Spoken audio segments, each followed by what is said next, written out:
Persuasion by Jane Austen. Chapter 4. He was not Mr. Wentworth, the former curate of Monkford, however suspicious appearances may be, but a Captain Frederick Wentworth, his brother, who being made commander in consequence of the action off St. Domingo, and not immediately employed, had come into Somersetshire, in the summer of 1806, and having no parent living, found a home for half a year at Monkford. He was, at that time, a remarkably fine young man, with a great deal of intelligence, spirit, and brilliancy, and an extremely pretty girl, with gentleness, modesty, taste, and feeling. Half the sum of attraction, on either side, might have been enough, for he had nothing to do, and she had hardly anybody to love, but the encounter of such lavish recommendations could not fail. They were gradually acquainted, and when acquainted, rapidly and deeply in love. It would be difficult to say which had seen highest perfection in the other, or which had been the happiest, she, in receiving his declarations and proposals, or he in having them accepted. A short period of exquisite felicity followed, and but a short one. Troubles soon arose. Sir Walter, on being applied to, without actually withholding his consent, or saying it should never be, gave it all the negative of great astonishment, great coldness, great silence, and a professed resolution of doing nothing for his daughter.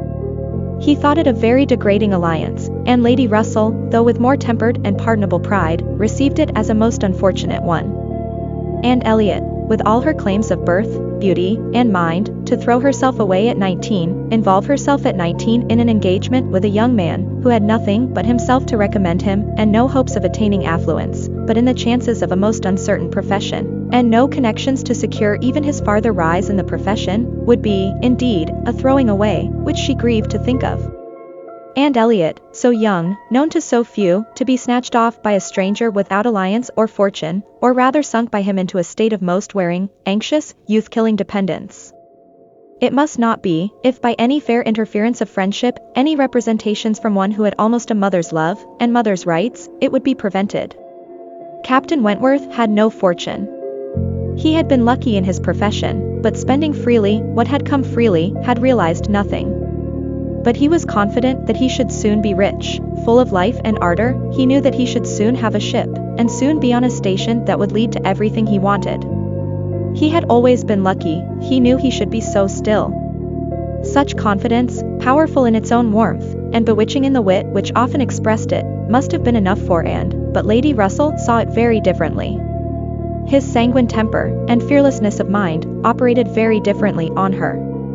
She saw in it but an aggravation of the evil. It only added a dangerous character to himself.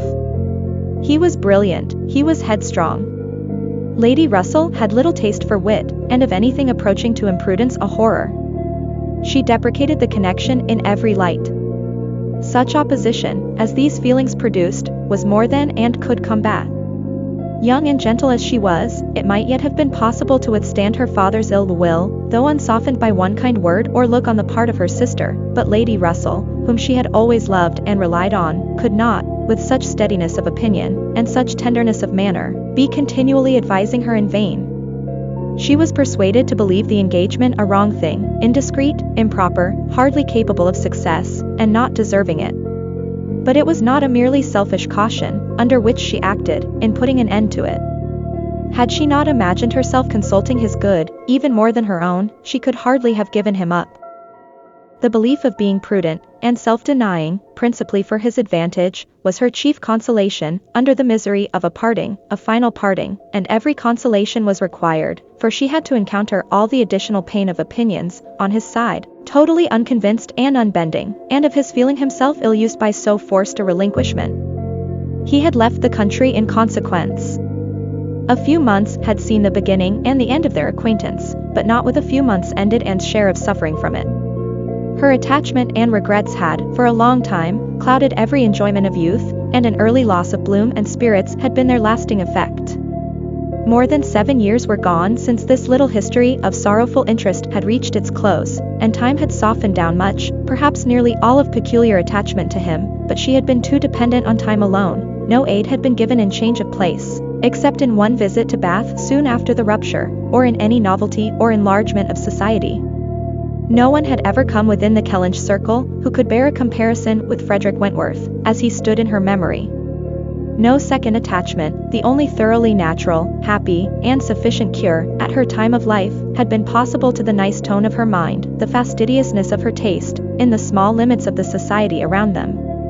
She had been solicited, when about 22, to change her name, by the young man, who not long afterwards found a more willing mind in her younger sister, and Lady Russell had lamented her refusal, for Charles Musgrove was the eldest son of a man, whose landed property and general importance were second in that country, only to Sir Walter's, and of good character and appearance, and however Lady Russell might have asked yet for something more, while Anne was 19, she would have rejoiced to see her at 22 so respectably removed from the partialities and injustice of her father's house, and settled so permanently near herself.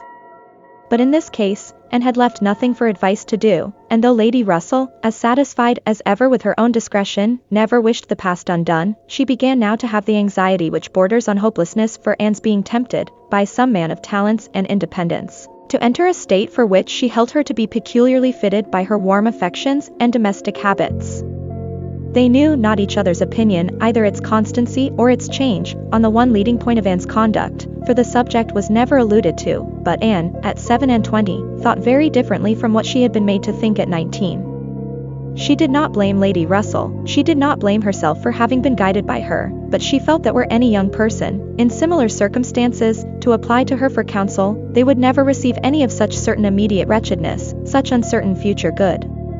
She was persuaded that under every disadvantage of disapprobation at home, and every anxiety attending his profession, all their probable fears, delays, and disappointments, she should yet have been a happier woman in maintaining the engagement, than she had been in the sacrifice of it, and this, she fully believed, had the usual share, had even more than the usual share of all such solicitudes and suspense been theirs, without reference to the actual results of their case, which, as it happened, would have bestowed earlier prosperity than could be reasonably calculated on. All his sanguine expectations, all his confidence had been justified. His genius and ardor had seemed to foresee and to command his prosperous path. He had, very soon after their engagement ceased, got employ, and all that he had told her would follow, had taken place. He had distinguished himself, and early gained the other step in rank, and must now, by successive captures, have made a handsome fortune. She had only navy lists and newspapers for her authority, but she could not doubt his being rich, and, in favor of his constancy, she had no reason to believe him married. How eloquent could Anne Elliot have been? How eloquent, at least, were her wishes on the side of early warm attachment, and a cheerful confidence in futurity, against that over-anxious caution which seems to insult exertion and distrust providence. She had been forced into prudence in her youth, she learned romance as she grew older, the natural sequel of an unnatural beginning. With all these circumstances, recollections and feelings, she could not hear that Captain Wentworth's sister was likely to live at Kellynch without a revival of former pain, and many a stroll, and many a sigh, were necessary to dispel the agitation of the idea. She often told herself it was folly, before she could harden her nerves sufficiently to feel the continual discussion of the Crofts and their business no evil. She was assisted, however, by that perfect indifference and apparent unconsciousness, among the only three of her own friends in the secret of the past, which seemed almost to deny any recollection of it.